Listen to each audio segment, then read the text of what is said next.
Hey, what's going on, guys? Welcome back to Psych Guy.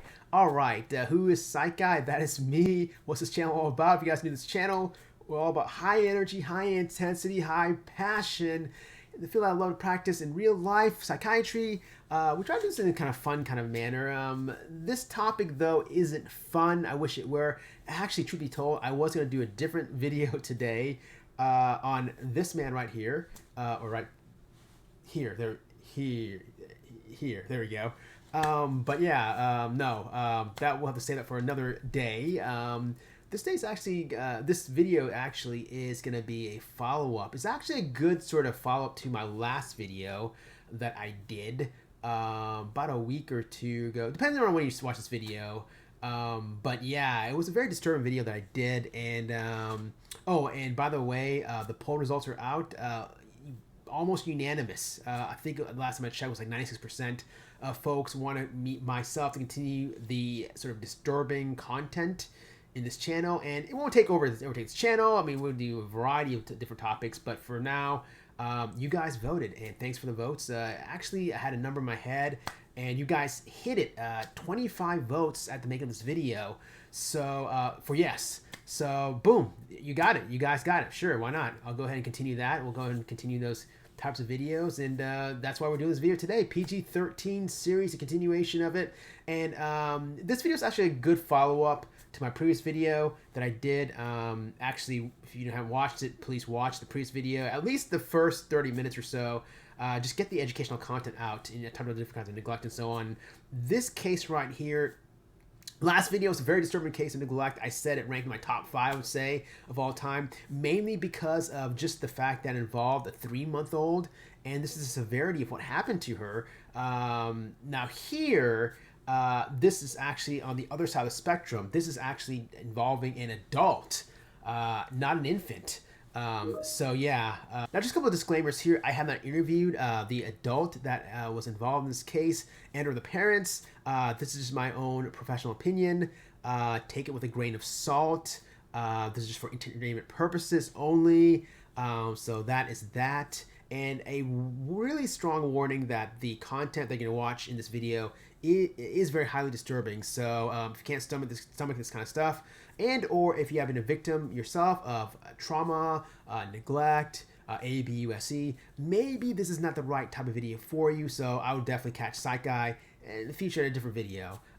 Maybe I might do that video on that man some other time, right? But anyways, without further ado, let's go and start this video. Enjoy. Okay, so before we begin, just for some clarification purposes, yeah, the best way to view this video is to first watch my previous video if you haven't already, you know, if you want, but focus mainly on the timestamps from about the 6-minute mark to the 24-minute and 30-second mark. That's where the meat of the video is when I give a quick 20-minute or so primer about neglect, and you can apply it to this video.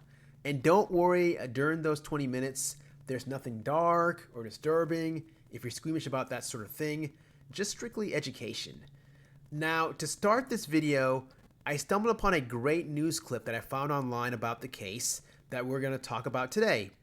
The case happened in Baton Rouge, Louisiana, and earlier this year, in early January to be exact, the daughter, who happened to have autism, and her emaciated body was discovered partially naked, sitting upright and partly submerged in a hole in a couch in her parents' home. The parish coroner has revealed that she had been on the couch for about maybe 12 years or so, and apparently she was last seen outside 15 years ago. And going back to my previous video, I can make an argument that more than likely at least 3 out of the 4 types of neglect, with the exception of educational neglect for obvious reasons since she's an adult, applies here. The types of neglect being environmental neglect, medical neglect, and more than likely emotional neglect. Oh, and by the way, in case you're wondering, this news story hit the airwaves earlier this month, May 2022. In addition, for her parents being charged with potential second-degree murder charges, and again, her body was discovered 4 months prior to that, in early January. So why that long? Why did it take this long? You may be asking, why did it take so long for this news story to break out and or charges to be pressed? Well, I'll give you my best explanation after this news clip, and I'll reference a news clip in my credits at the end of my video. So enough with the chatter. Let's go ahead and watch this news clip. Just a little warning, it does get a little graphic. Tonight, new information coming to light in the case of two deadbeat-ass parents near Baton Rouge, Louisiana, charged in a severe case of neglect. Now, we first told you about this story last night on The Factor. Sheila and Clay Fletcher are now out of jail after being indicted on second-degree murder charges. Their 36-year-old daughter died in a way no one should. Severe and extreme neglect. She literally marinated in a couch for years, basically melted into it, and was found covered in feces, urine, and we're told large maggots. Chris Nakamoto, an investigative reporter in Baton Rouge, Louisiana, broke the story with my former photographer in Baton Rouge long ago, Joe McCoy. Now, if you thought details of the story we first told you about were just disgusting, Nakamoto says there's more. He joins us on The Factor now with where the parents are now. They actually had a bond set yesterday. It was $300,000 apiece. And then a bail bondsman came to assist them with that bail. But there was a little hiccup. He brought about $3,000 of money short that they needed to get out. So Sheila was able to get out last night, and Clay just bonded out this morning after they got some of the additional money. It really is just a horrific case of neglect. Both of them were indicted on second-degree murder charges Monday by a grand jury in East Feliciana Parish for basically letting their daughter, who had autism, rot away on a sofa, they believe, for possibly 12 years. Wow. So how long was she dead before they called authorities, or did they call authorities? Give us the details on that, because it's not too clear. Our sources think that she wasn't dead for very long. The parents were out of town the weekend before she was found. She was found Monday, January 3rd, and they had called saying that their daughter was unresponsive. And then immediately when, paramedics help arrived and then the coroner arrived, he said, we need to treat this like a crime scene. Basically, he could tell it was just utter neglect. Literally, her legs were embedded into the sofa, and she hadn't moved from there. It was basically, from what we were told, like a latrine or a cesspool that she was living in. Just horrific conditions. She had open wounds to the bone from her feet all the way to her buttocks, and essentially had gnats and maggots all around her body.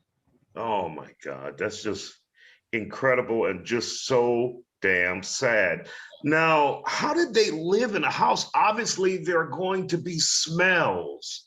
If she is sitting there in her feces, her urine, and sitting there for at least a decade, how did they live in that house? So that's what's so interesting. I guess they were just immune to the smell after living in the filth for so long. Listen, we got a picture from the living room of the floors that were buckling underneath the sofa, the wooden floors, because it was just layers upon layers of human waste, urination, feces, all on those wood floors. And essentially, the coroner told me when he had showed up at that house, he couldn't eat for a week. And he's a practicing physician who's been doing this for 30 years, and he's seen a lot of neglect before. He said he's never seen a case like this.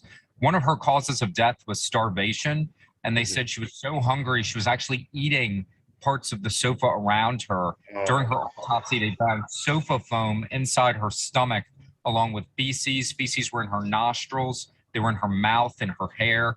Just a horrific, horrific case. What do we know about these damn parents? Who are they? So what did they do for a living? I mean, just who are these people? They lived a normal life. The neighbors say they would see them come and go. They were always the church-going type, as they described them, always in church every Sunday. The mother worked for a prosecutor in the city of Zachary, which is probably about 15 minutes from where they live. And it's not really clear what the dad did. he may have been involved in some nonprofit type work, but it's really kind of unclear what he did for a living. Some of our sources say that the daughter, who was nonverbal at the time of her death, was very verbal when she was in school. She was on the volleyball team and she could recite things like that. Some of the people that went to school with her. So it seems like she really digressed over the last few years, and the parents, instead of picking up the phone to make a call and say, hey, we need some help over here to treat our daughter's condition, they just let her rot away on a sofa. It's literally one of the most disturbing stories we've ever covered in my 15 years doing this here in the Baton Rouge area. It is just mind-blowing. And so did they ever have visitors over to the house, relatives over to the house? What did people say if they did, or did they just keep her locked up? Was she placed in like a living room or some secret room where no one would see her in that house? So from what we're being told, she was actually in the living room, and here's the kicker. The mother literally had her recliner next to the sofa where her daughter was literally rotting away. And so the sofa was positioned in front of the TV, and she apparently had been there for possibly up to 10 years or so. We talked to one of the neighbors who I had asked, hey, have you ever been in their house? He said, yeah, I've been in their house. Well, how long ago was it? He said 15 years ago. We actually broke the news to the neighbor that Lacey had died. He didn't even know that his own neighbor's kid across the street had died 5 months ago. So they kind of kept to themselves, and it seems like over the past few years, they really retreated, and they were basically like hermits, not really coming, inviting people into the house. Right. Because certainly I would think if people were in the house and witnessed that and didn't do anything, you know, Louisiana is one of the mandatory reporting states. Those adults would have a real responsibility to report the neglect that they saw. And if someone was aware of this happening, they could possibly face charges too. That is just incredible and mind-blowing. And you see so many pictures with the mother and father with their LSU shirts on, out having a good time, all while their daughter is sitting there just wasting away and dying. So what's the next step for prosecutors now? Obviously, you said they are out on bond. And so what's the next step now for investigators and prosecutors in the case? So the next step now that they've been indicted by a grand jury, is they'll have an arraignment where they plead guilty or not guilty. And then as that happens, then the process will move ahead with, you know, motions, hearings, and then possibly a trial date that will be set. But that probably won't happen for a few more months or so. But the autopsy was completed back in March, and it was immediately ruled a homicide, Lacey's death. And the big question that a lot of the public here has is, why did it take 5 months, if she died in January, to arrest the parents when everybody who showed up that night realized this was a problem? They'd never seen anything like this. The stench hit them like a ton of bricks the minute the door was opened. So how in the world did it take 5 months to arrest these parents? And from what the sheriff said was, they wanted to make sure that all their I's were dotted, T's were crossed. They knew that this case was going to a grand jury this week, and they wanted to see what the grand jury was going to do.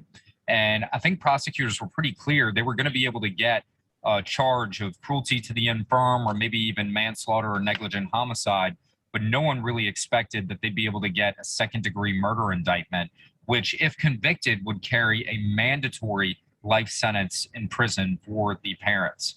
And so second-degree murder shows they had intent to kill their daughter, who literally rotted away on the sofa for all those years, and it appears they did nothing to help her.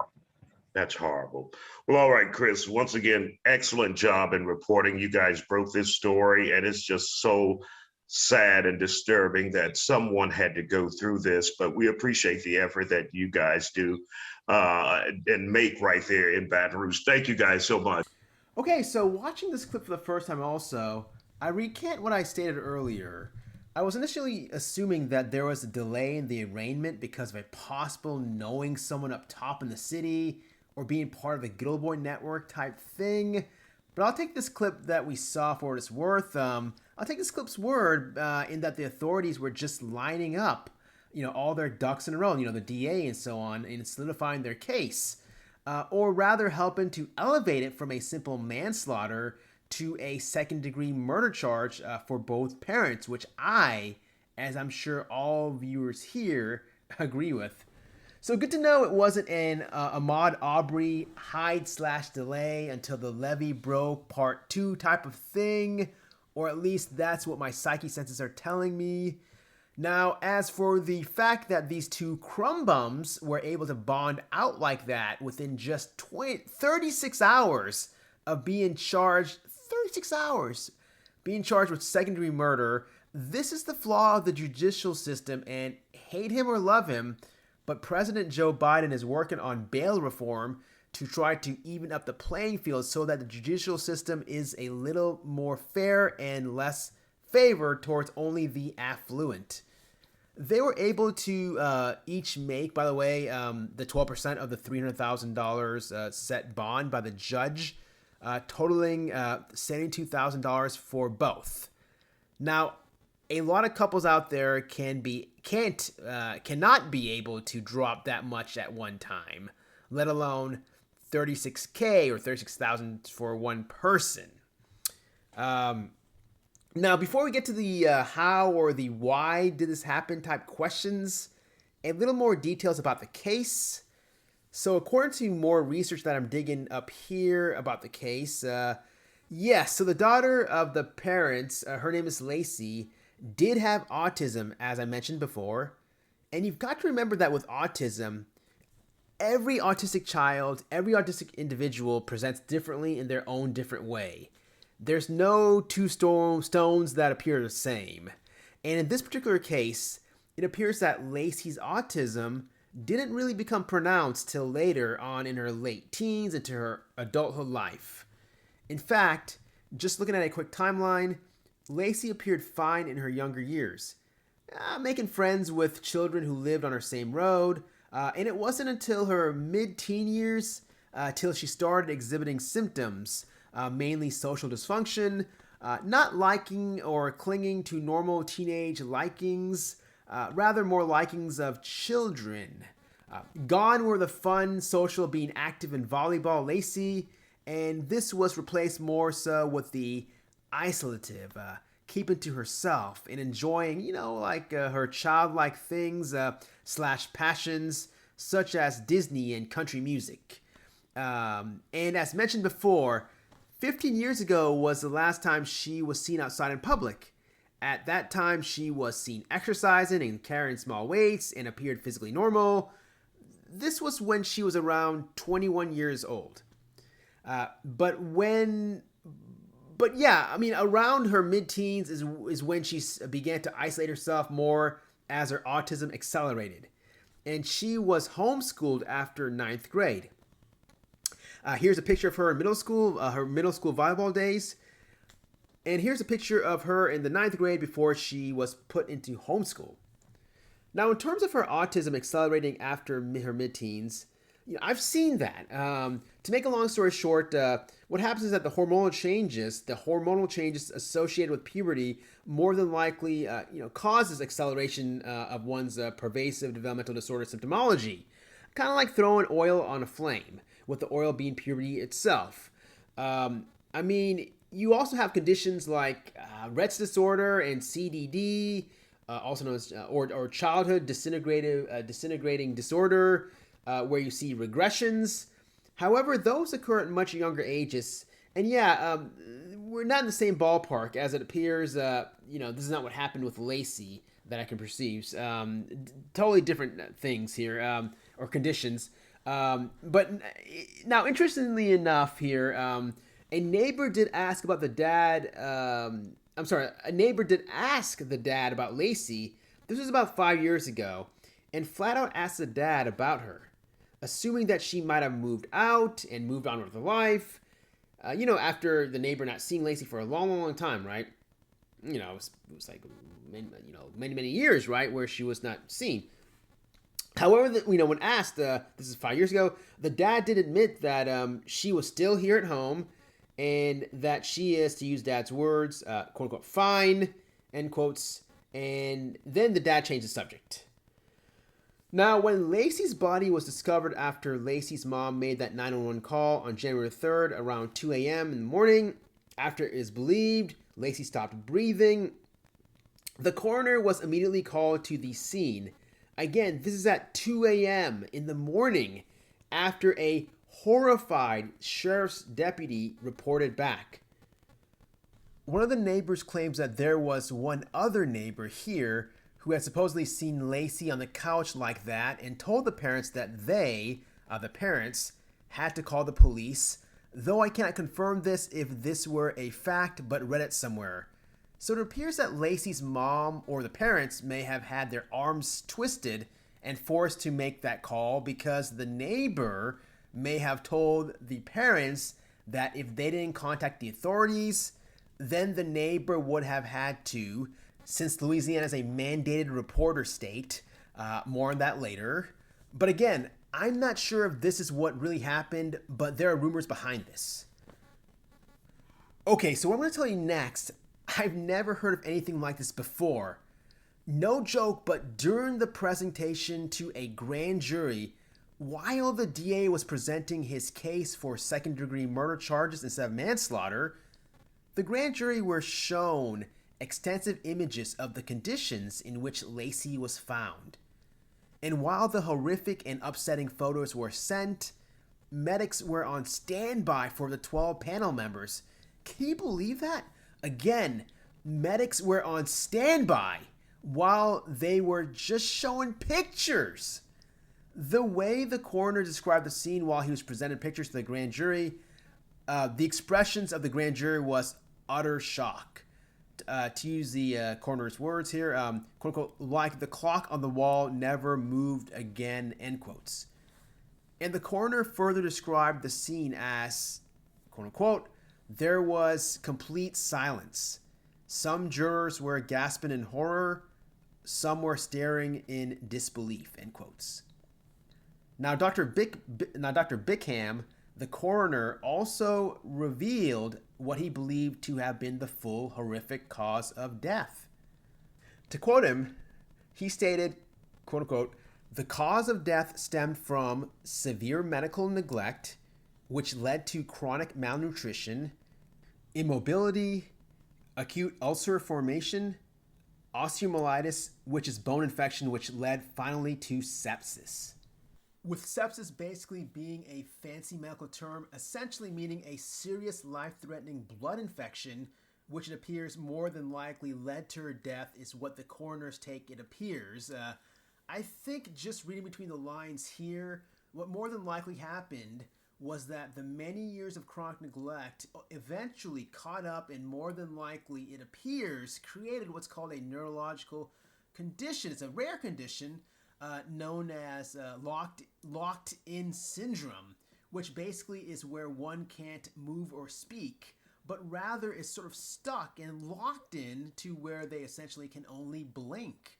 You see what happens, and again, I'm only speculating just based on what I'm gathering here, but when part of the brainstem is damaged, probably in this case either being caused by an infection or an infarction, one can see paralysis of voluntary muscles with the exception of the muscles that control the eye movements. So essentially it's like total paralysis and they can't move anything except for their eyes.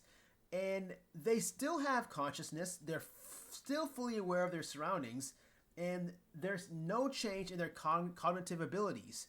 But again, they cannot move, they cannot speak, they cannot show facial expressions, they cannot chew, cannot swallow, or even breathe properly.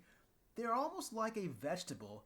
Again, I may be wrong, but this is what I figure what eventually happened with poor little Lacey. Yeah, and just reading this here, authorities stated that Lacey weighed only 96 pounds when she was found. Yeah, because I wonder maybe if she was in this locked-in syndrome, it could be possible that she couldn't chew or swallow. Either that or maybe the parents didn't give or properly give her the proper nutritional supplementation for poor Lacey to maintain her weight. Okay, so reading on here, so upon discovery by the police after mother contacted 911, Lacey's feet were crossed under her body and she was immersed deep into the hole of the couch. The foam padding on the sofa was also filled with stools, urine, and other bodily fluids. Officials also found severe ulcers on her underside, which were, quote-unquote, rotten to the bone, end quotes. Reports also suggest that Lacey Fletcher also tested positive for COVID-19, but remained untreated. This also, by the way, could have been another catalyst to her death. On January 18th, Fletcher's parents told authorities that their daughter was intellectually sound until the end. Okay, that's good to know. Still supporting the locked-in hypothesis with no change in her cognition, right? Yeah, okay, so this next article that I'm reading it does confirm the locked-in syndrome that I suspected. Said she suffered from it. Lacey was found partially naked, sitting upright and submerged in a hole in a couch covered from head to toe in urine, liquid feces, and insect bites. There were live bugs and rodent excrement nearby. But the rest of the home in Slaughter, Louisiana was otherwise tidy. Okay. This is said Dr. Ewell DeWitt Bickham III, East Feliciana Parish Coroner. I guess it's a county. East Feliciana Parish Coroner. East Feliciana being a county. All right. Okay, so he says here, quote, unquote, the scene was sickening, end quotes, he told. Okay. Quote, unquote, I've seen some horrible things in my life, but nothing like this, end quotes. Bickham, a medical worker since the 1970s, said that she had bed sores that went all the way down to her bone. This is what is known as medical or Decubitus Ulcers, and I'm guessing probably there's different stages. Stage 4 is the worst, where the ulcers will go right necrotic right down to the bone. Okay, bad. That's bad. You usually see Decubitus ulcers notoriously being formed in bedridden, immobile patients, folks that are sort of in stasis. They don't move. These are folks more prone to developing these types of ulcers. Okay, neighbors and friends say they never knew the couple had a daughter. Okay, oh man. So they're really isolated. Police arrived at the ranch-style home in the suburb north of Baton Rouge on January 3rd after the parents called 911 because Lacey wasn't breathing, prosecutors said. Quote-unquote, it's unconscionable, something you make horror movies about, end quotes, the coroner said. Well, I'll also say the same thing here. When the coroner arrived at the home, he described the stench being so bad that, quote-unquote, it would almost run you out of the house, end quotes. The coroner further stated that, quote-unquote, the parents were in the kitchen. They did not have an explanation, end quotes.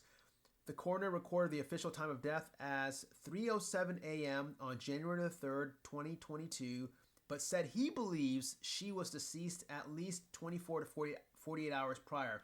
Now remember, the parents were off on some sort of trip or out of town kind of thing, and they just came back. So who knows? Maybe she passed away while the parents were out of town. All right. Okay. So now the district attorney, his name is Dakila, stated that in 2011 to 2012, her parents claimed that she, being Lacey, did not want to leave the house and had not been to a doctor. He said that Lacey's parents claimed that she was able to communicate with them and that she apparently never complained. Okay, reading this here, he, being the coroner, further stated that Lacey suffered from social anxiety and autism. Not sure if this doctor is overdiagnosing her in all fairness, because social anxiety can be mistaken for severe autism. But my goodness, whoa! Says the last time she saw a physician was when she was 16 years old. So for sure, medical neglect, no doubt. Let's see. Oh my gosh, just when it couldn't get any worse, it does. The tragedy is even more of a mystery as Sheila Fletcher, the mom, worked for authorities who might have helped her daughter. How sad here. Very, very sad. Just reading this.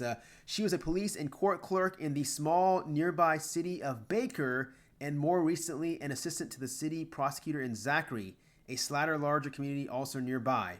The mom was also on Slaughter's board of aldermen, but quit on January the 24th following 4 years service and 3 weeks after the horror discovery. Maybe there was I'm guessing there was some political pressure to quit as inside folks were afraid of potential dominoes falling. I really truly have a hard time believing that she quit on her own doing. But that's just my humble opinion. Okay, let's see. Okay, as for the dad here, it says Clay Fletcher is an officer of nonprofit Baton Rouge Civil War Roundtable, which has a mission to, quote unquote, to educate and foster an appreciation for the sacrifices made by all during the Civil War, end quotes. All right. Okay.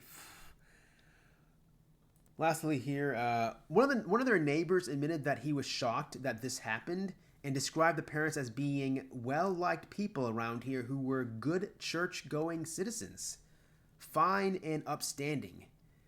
In fact, later the neighbor describing that he felt that, they aren't cold-blooded murderers, but rather they just made some bad decisions.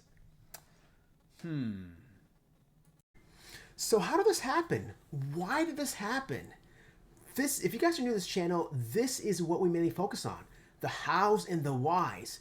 We don't care about the whats and the whens and the whos. I mean, sure, those are important, but we like to go ahead and analyze things even further and try to understand how behaviors, negative occurrences can occur, disturbing type thing, any kinds of, and a lot of times you see that in sort of criminal cases and so on. That's what we kind of focus mostly on this channel, just explanations.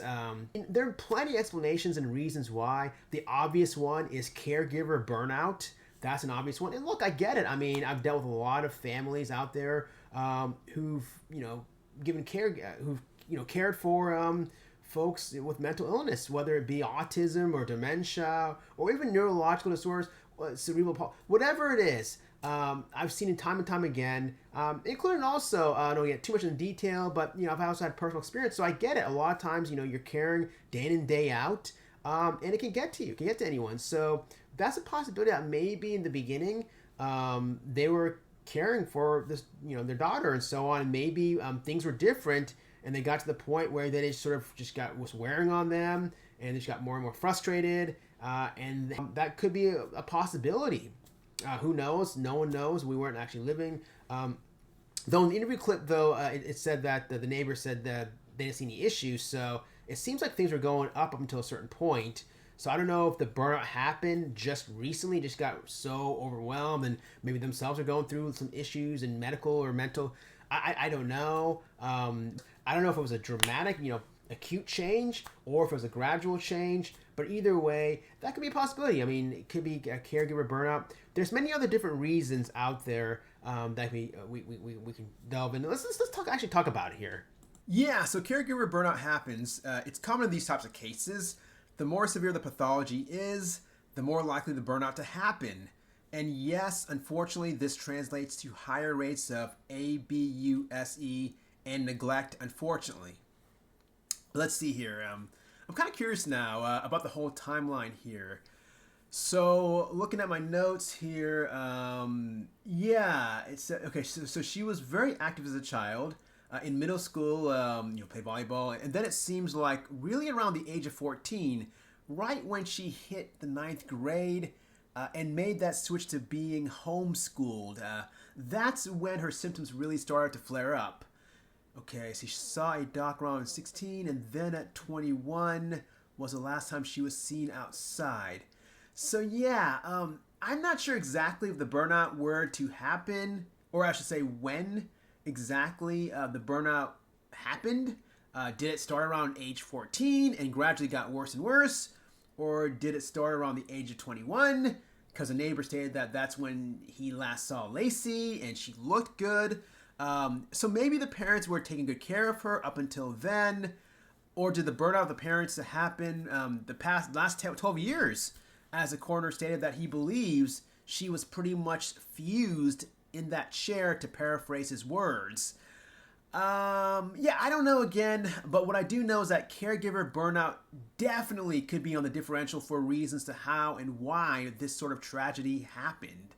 What happens a lot of times is that when the symptoms either get drawn out to that breaking point and or if the severity worsens and worsens, a lot of times it creates this sort of punch in the gut, leading to a nihilistic learned helplessness in the caretaker's mind, and boom, voila, the perfect recipe for burnout is created. So again, a definite possibility here in this case. Another reason to why I think this could have happened, and I'm not taking the side of the parents here, just trying to come up with an entire differential list of reasons, but could it be possible that, God forbid, one or both of her parents had some sort of chronic, debilitating medical issues that they were dealing with that could have interfered with their ability to take care of little Lacey properly? For example, maybe one of them has some sort of cancer and was undergoing multiple medical appointments and chemotherapy treatments to where it was just so taxing to be able to handle the secondary job of looking after Lacey. Or maybe one of them has a terminal cancer that was recently diagnosed, and this completely caused both of them to shut down with the devastating and blowing news, knowing that the chances of one of them being alive in a few years is very slim to none, right? And since we're speaking about medical reasons with the parents, let's just bring up mental health issues while we're at it. Possible one or both may be struggling with mental health issues themselves that may be interfering to make rational judgments. Or what about the thought of there being a folie à deux, better known as a shared psychosis, where one of them initially forms a delusional belief during a psychotic episode, say a strong paranoid belief against Lacey.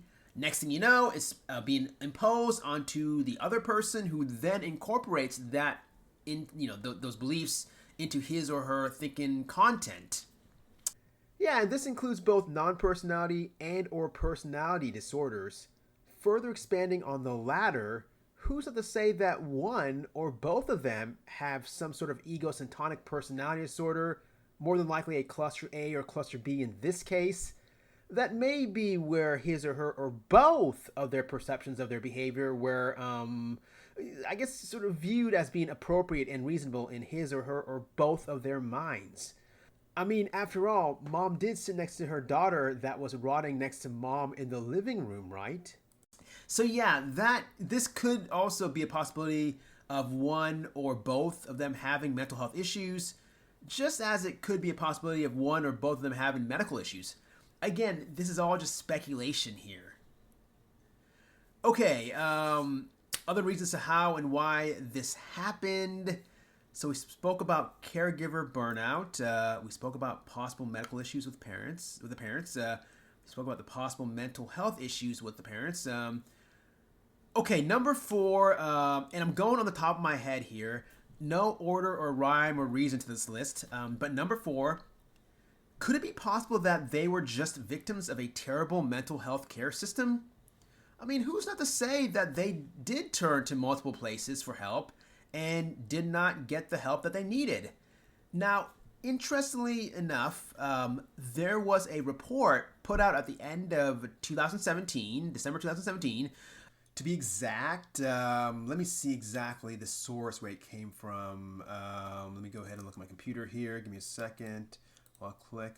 Why is there a cool runnings page? Like, who I'm literally looking at my screen here, my computer, and for some reason there's a web page and IMDb cool runnings. How did this end up on my computer? Who's watching Cool Runnings? Okay, I actually like that movie. What I'm saying. Anyways, no. Okay, I found it right here. Okay, it is the mentalillnesspolicy.org. I guess there's some sort of organization. I never heard of it before. It doesn't mean anything. I'm very, very busy all the time. Maybe it's an online version of NAMI. I don't know. But anyways, that's where it came from. And let's see here. So basically, let's see. So this organization put out this list out in 2017, end of 2017.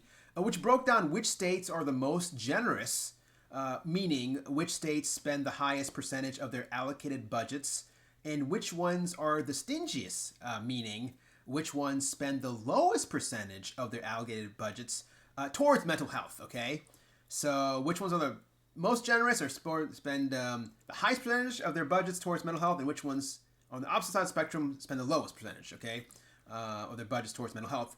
And just for your knowledge, can anyone guess what the top 3 states are in the country? Again, this is using data up until the end of 2017. Which ones are the most generous states? Which ones, there's the top three, which ones have spent the most towards percentage of their allocated budgets towards mental health? Can you guess? The most generous states are, according to this article, Maine, Pennsylvania, and Arizona, according to this list here. Go Maine, Pennsylvania, and Arizona. Woohoo! Now, on the flip side, on the bottom, the states that spend the least amount of their budget, percentage-wise, towards mental health. Can anyone guess what the absolute bottom state is? Okay, we're just looking for one state in the country. Can anyone guess what it is? Well, if you guessed Arkansas, you would be correct. Then after Arkansas, there is a 6-way tie amongst West Virginia, Idaho, Kentucky, Oklahoma, Delaware, and, yep, you guessed it, Louisiana. So maybe in the parents' defense, maybe they did turn to places around in Louisiana to no avail because the funding was just not there. Okay, what are the reasons here? So the 5th reason is the possibility of their religion interfering with Lacey's care. Okay, now hear me out. Now I think religion is not a bad thing. I want you just to get that out, okay? It can actually serve as a protecting therapeutic factor. As long as you know how to use and apply it in your lives in the way that God, whether it be monotheistic, polytheistic, or non-theistic, depending on your religion, would have wanted you to use or apply it. However, there are some folks who take it to the extreme, and it doesn't matter what religion you are, but it's of the extremists to where this sort of religious fanaticism can seriously impact and interfere with one's overall functioning, mainly their rational thinking abilities and or their statements that they make. It's almost like it just clouds, the religion just clouds or morphs any sort of logical ideas and ideals into that of illogical and sometimes dangerous ideas and ideals for current day society. Don't believe me, but I have 2 perfect examples lined up, both involving this recent pandemic that we're dealing with, COVID-19. The first example comes from the former president of the United States. This very humble man, the face of the Republican Party, anyways, in a press conference in late April of 2020, right at the height of all this pandemic, right? Donald Trump toyed with the idea of injecting of a disinfectant to beat coronavirus. By the way, look at the face of Dr. Deborah Birx, who I love a lot. She was my favorite one from the now defunct coronavirus task force. But just look at her face with her over 4 decades of experience in immunology, vaccine research, and global health research. Yeah, look at not a big deal. I'm just only the former director of the Division of Global AIDS at the U.S. CDC's face. Supposing we hit the body with a tremendous, whether it's ultraviolet or just very powerful light, and I think you said that hasn't been checked, but you're going to test it. And then I said, supposing you brought the light inside the body, which you can do either through the skin or in some other way. And I think you said you're going to test that too. Sounds interesting. Right, and then I see the disinfectant where it knocks it out in a minute, 1 minute. And is there a way we can do something like that by injection inside or almost a cleaning? Because you see it gets on the lungs and it does a tremendous number of the lungs. So it'd be interesting to check that. So that you're going to have to use medical doctors with. But it sounds interesting to me. So we'll see. But the whole concept of the light, the way it kills it in 1 minute, that's pretty powerful. Would you shut up, man? Listen. So yeah, I mean, who knows? Maybe with Trump's reckless statement, And by the way, it was reckless because me and my friend were actually talking about this very topic this past weekend. And if you actually Google this up, you'll notice there was a surge of spikes, according to the poison control data, from people actually drinking bleach immediately right after Trump made those comments. But you never know. Maybe this God-fearing man has become too involved with his religious beliefs, not to know any better, that it affected his ability to think rationally and or he's exploring other alternative treatments. And just to piggyback on that point, look at this. Take a look at this other very pious pioneer. Now, I really don't care too much about him. However, he has a following of millions and millions of people around the world. His name is Mr. Kenneth Copeland, and around the same time, he's a televangelist, by the way, and around the same time, when the former President Donald Trump made that different disinfectant recommendation or statement, Mr. Kenneth Copeland came out with this goofy nonsense. COVID-19! COVID-19!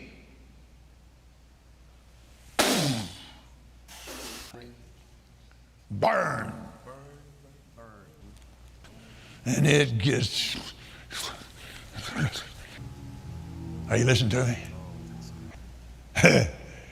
I hollered at the top of my voice, in the name of Jesus, you get back up there where you belong. Boy, up it went. Yeah. I messed us up. Man. Yeah, because I'm pretty sure this inanimate object, this virus, was silently watching and rather listening in fear, taking down notes and shitting its pants, afraid that this goofy old man is coming after it. And yes, by the way, for the record, I did say goofy because it is what it is. It is goofy. Really, folks really need to stay in their lanes, I really truly believe. I mean, if you don't know what you're talking about, don't say anything. And by the way, can you imagine being like a foreigner on vacation who has no idea who this man is? I mean, all he or she really wants to know is what love is. You see what I did back there? Did you? In my life. Anyways, decides to go to church. First time he or she's ever been in an American church, right? Next thing you know, he or she gets spit on. And then later, he or she is making that phone call back home to family or friends. Oh, how was my stay so far in America here, you ask? I mean, it's all right. Well, I did have that one time today. Well, I mean, I did get spit on by some grandpa. And yes, I did taste Chunky's vegetable soup in my mouth. And may have even contracted COVID. But oh, no worries. That's all good. No worries. Hey, look, I'm on vacation here. I'm on vacation. Oh, this is fantastic. This is even better than they said it was in the brochure. Oh, yeah, I feel like a pig, but come on, we're on vacation. Exactly. Don't hate yourself. We're on vacation, right? Yeah, I hear Madonna's raising this guy's kid. So my point with all this is that, yeah, sometimes these folks who incorporate religion into their lives may not do so in a proper and fitting manner. And if anything, it can rather be a dangerous manner. Religion can also lead to archaic thinking patterns being so ingrained and fixed, and if anything, acting as a prophylaxis against newly, potentially progressive and evolving ones, even to the point of leading people or restricting them to not seek out modern medicine or any conventional forms of therapy. I have had a few extremely religious folks tell me that modern mental health and psychiatry and the diagnostic and cutting-edge therapeutic modalities are not what they admire due to it conflicting with their religious beliefs. And this is fine, I mean, if that's their own personal beliefs.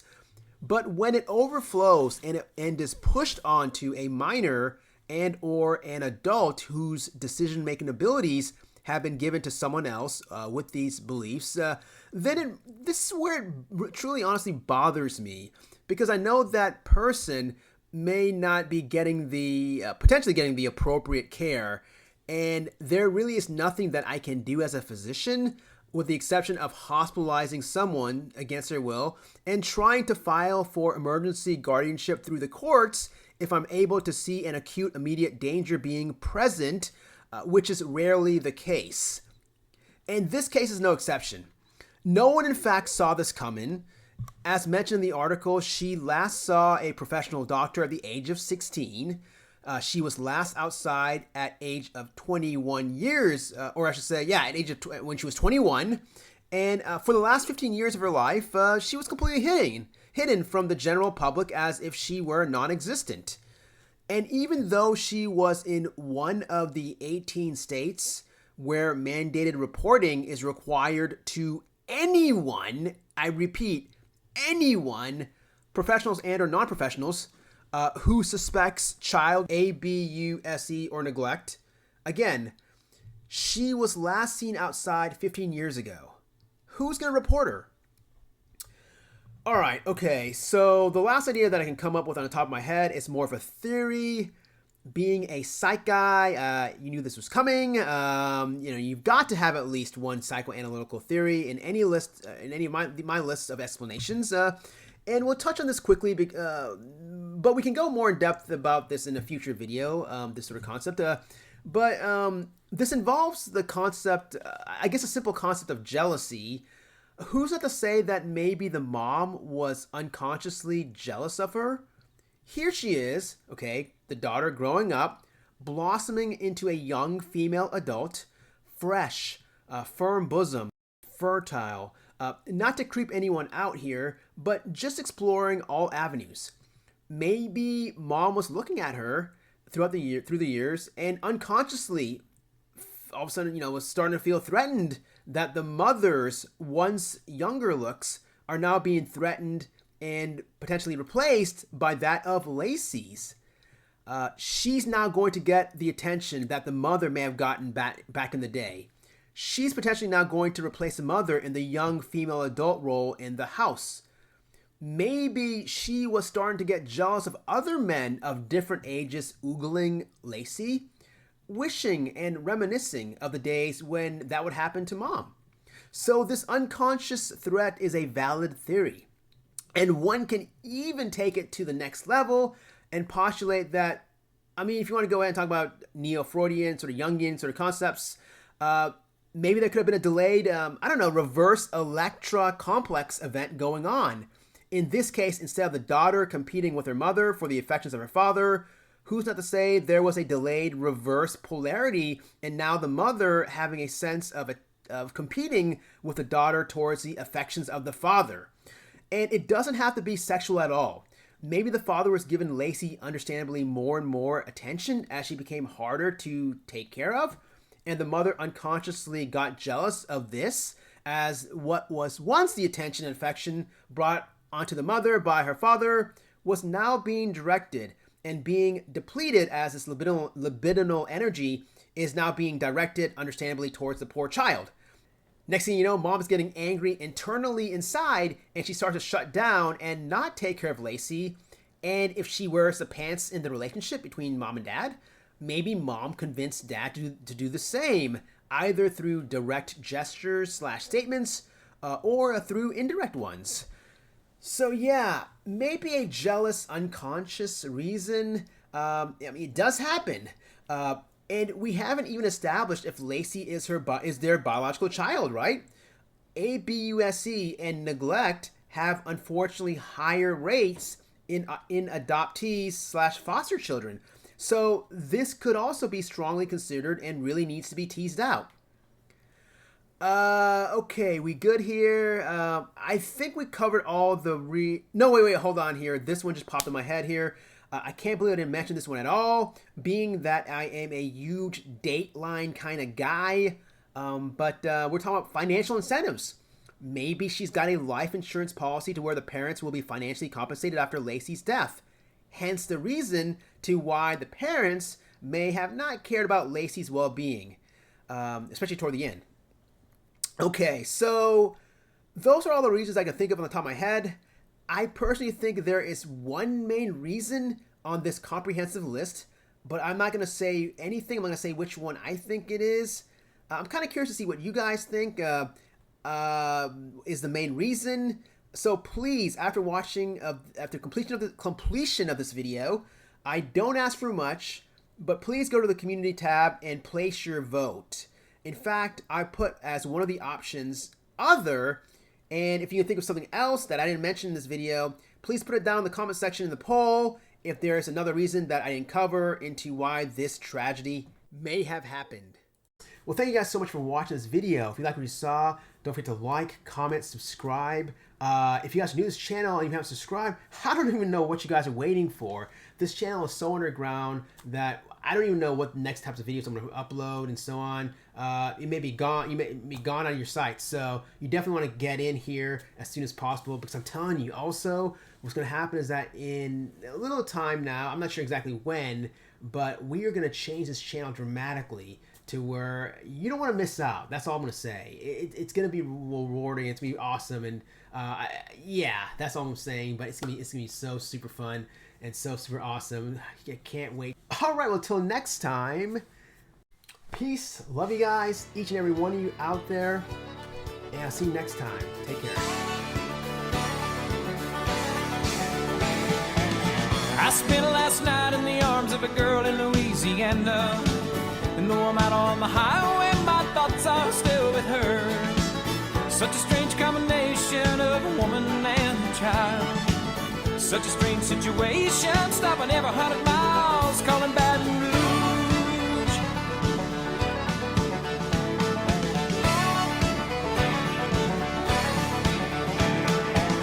A replay of last night's events rolled through my mind. Except a scene or two erased by sweet red wine. And I see a truck stop sign ahead, so I change lane.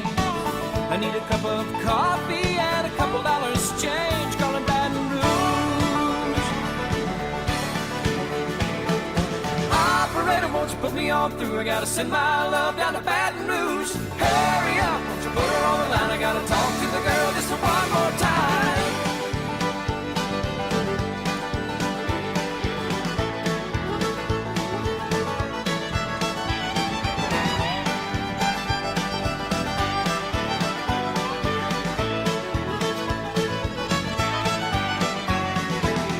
Hello, Samantha, dear, I hope you're feeling fine. And it won't be long until I'm with you all the time. But until then, I'll spend my money up right down to my last dime. Oh, and Baton Rouge.